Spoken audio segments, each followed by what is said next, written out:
नाज़रीन टंडो आदम वेझो सुई कंदड़ शाह खे 100 फुट गारो पइजी वियो आहे। वधीक तफ़सील मालूम कयो था शीराज समूह खां। शीराज, छा तफ़सील आहिनि?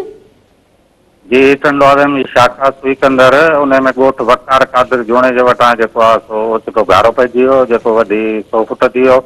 उन गारे जो सबबु जेको आहे पाणी जेको आहे फसलनि में वेंचड़नि ते बीठल फसल आहे, जंहिंमें वणनि जो फसल आहे, केले जो फसल आहे, कमंद जो फसल आहे, मिर्चनि जो ऐं ॿिया फसल आहिनि जेके पाणी हेठि अची विया, जंहिं करे जेको आहे आबादकारनि जो लखे रुपयनि जो नुक़सानु थियो आहे। इतला मिलण बावजूदि आपाशी अमलो जेको आहे सो गारे वारे हंधि कोन पहुतो ऐं ॻोठाणनि पंहिंजी मदद पाण तहत जेको आहे सो गारे खे बंदि करे वधीक नुक़सानु थियण खां बचाए वरितो आहे। ॻोठाणनि इल्ज़ाम हयो आहे त इन जॻह तां जेको आहे सो हर दफ़े गारो पए थो ऐं असांजो लखे रुपयनि जो नुक़सानु थिए थो। गुज़िरियल साल बि आपाशी नाहेलीअ सबबु जेको सो इन साॻी जॻह तां गारो पियो, जंहिंमें पिणु असांजो लखे रुपयनि जो नुक़सानु थियो। हिननि नाला अख़्तियारनि खां नाहेल आपाशी अमलदारनि ख़िलाफ़ कार्रवाई करे ऐं हिन नुक़सान खां बचाइण जी घुर कई आहे। जी शीराज, अवां जी महिरबानी।